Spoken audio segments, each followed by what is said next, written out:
Hello students, welcome to our tuition classes.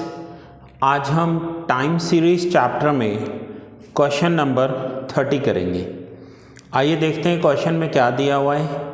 The average monthly sale of a company is 1,50,000। The monthly seasonal indices are as follows. Estimate the sales for the different months. अब index दिया हुआ है और average sales हमें दी हुई है। अब यहाँ पर नेक्स्ट पेज पर आप देखेंगे तो आपको मंथ्स दिए हुए हैं, जनवरी, फरवरी, मार्च, अप्रैल, मई, जून, देन जुलाई, अगस्त, सितंबर, अक्टूबर, नवंबर, दिसंबर। सो इस सम को सॉल्व करने के लिए सबसे पहले हमें मंथ लिखने हैं और उसके बाद हमें इंडेक्स नंबर लिखना है। So month, index number and sales one of the most easiest sum है इस चैप्टर का। अब ये जो इनका सेल आगे दिया हुआ था ना 1,50,000, दैट इज एवरेज सेल। इनका एवरेज सेल 1,50,000 है। सो नाउ अब अगर हमें सेल्स कैलकुलेट करना होगा तो हम कैसे करेंगे? 1,50,000 into current years index number 120 divide करेंगे 100 से। और ध्यान रखना कि आपको यहाँ पर एक लाइन का गैप देकर ये सम करना है, नहीं तो आप यहाँ डिवाइड नहीं कर पाओगे, और करोगे भी ना तो पेपर चेक करने वाले को सम समझ में नहीं आएगा। इसलिए एक लाइन का गैप ध्यान से देना। सो 1,50,000 इंटू 120 डिवाइड बाय 100 करेंगे तो आंसर आ रहे हैं 1,80,000। तो ये है 1,80,000। अब आप आंसर्स में चेक करोगे तो इन्होंने 180 लिखा है, इन्होंने 180 लिखा है और ब्रैकेट में लिखा है इन थाउजेंड्स, मीन्स इसके आगे 1000 आपको लगाना है। 180 और 30 और लगाने हैं। सो पूरा सम ऐसे ही करना है। आइए आगे देखते हैं। 1,50,000 इंटू 125 करंट ईयर का इंडेक्स डिवाइड करेंगे 100 से। सो 1,50,000 इंटू 125, तो ये आंसर आ जाएगा 1,87,500। फिर से 1,50,000 इंटू 120। अब 120 तो ऑलरेडी हम ऊपर करके ही आए हैं, तो मैं इसे फिर से नहीं लिख रहा हूँ, मैं इसमें सेम ये ही वैल्यू लिख देता हूँ 1,80,000। अगर हम करेंगे भी तो क्या होगा? यहाँ पर हमें लिखना है 1,50,000 into 120 current years index divide by 100। Same यहाँ पर भी यही होगा, तो 1,80,000 में लिख देता हूँ। Then 1,50,000 into 110 divide by 100।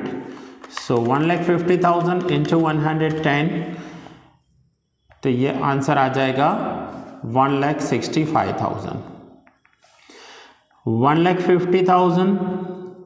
अब ये मैंने डायरेक्ट कैसे किया? देखो मैंने ऐसे किया 1,50,000 इंटू 110, फिर मैंने परसेंटेज का की प्रेस कर दिया, तो ये सीधा आंसर आ गया। परसेंटेज का जब भी हम की प्रेस करते हैं ना तो वो डिवाइड बाय 100 होकर ही आ जाता है। सो यहाँ पर है 100 डिवाइड बाय 100, तो ये सेम आंसर हो जाएगा 1,50,000। Now 1,50,000 into current year 95 divide by 100।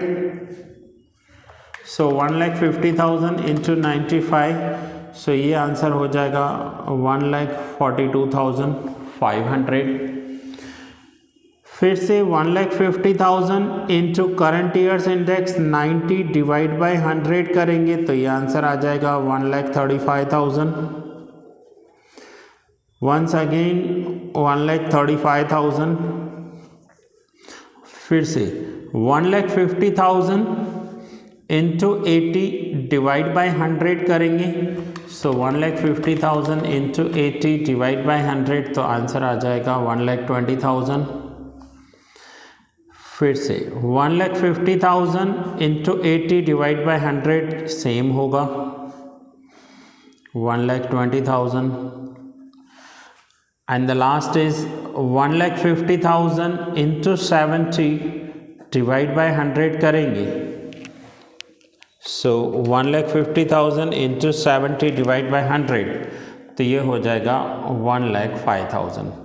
ये मैंने छोड़े नहीं है, आप ये मत समझना मैंने छोड़ दिए, सेम था यहाँ पर 1,50,000 इंटू 90/100, तो यही आंसर आएगा।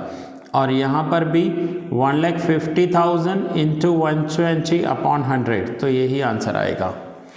सो देखिए अब यहाँ पर जो इन्होंने आंसर्स दिए हैं 180, 187.5, 180, 180, 165, 150, 142, 135, 135, 120, 120 एंड 105। सो ये इन्होंने आंसर्स थाउजेंड्स में दिए हैं। सो स्टूडेंट्स, ये था question number 30, one of the most easiest sum. अगर ऐसा सम आ गया एग्ज़ाम में तो समझ लो आपकी लॉटरी लग गई। आपको एक्स्ट्रा प्रैक्टिस करनी है तो आप एक्स्ट्रा प्रैक्टिस के लिए इलस्ट्रेशंस में से सम्स कर सकते हो। जो भी इलस्ट्रेशंस दिए हुए हैं मैं तो प्रेफर करूँगा कि आप पूरे ही इलस्ट्रेशंस कर लो, सारे इलस्ट्रेशंस आपके होने चाहिए। सो इलस्ट्रेशन में क्या होता है, आपके पास एक सॉल्यूशन भी अवेलेबल है। जैसे ये फर्स्ट था, सेकंड था, ये तो मैंने आपको होमवर्क में दिए ही थे। ग्राफ वाले सम थे, ये देखिए यहाँ होमवर्क लिखा भी हुआ है, तो ये तो मैंने आपको होमवर्क में दिए भी थे। सो आप इलस्ट्रेशंस प्रैक्टिस कीजिए। इलस्ट्रेशंस जब आप प्रैक्टिस करते हो ना तो आप और अच्छे से सम कर पाते हो। सो स्टूडेंट्स, ये लेक्चर मैं यहीं पूरा कर रहा हूँ। नेक्स्ट लेक्चर में हम आगे के सम्स कंटिन्यू करेंगे।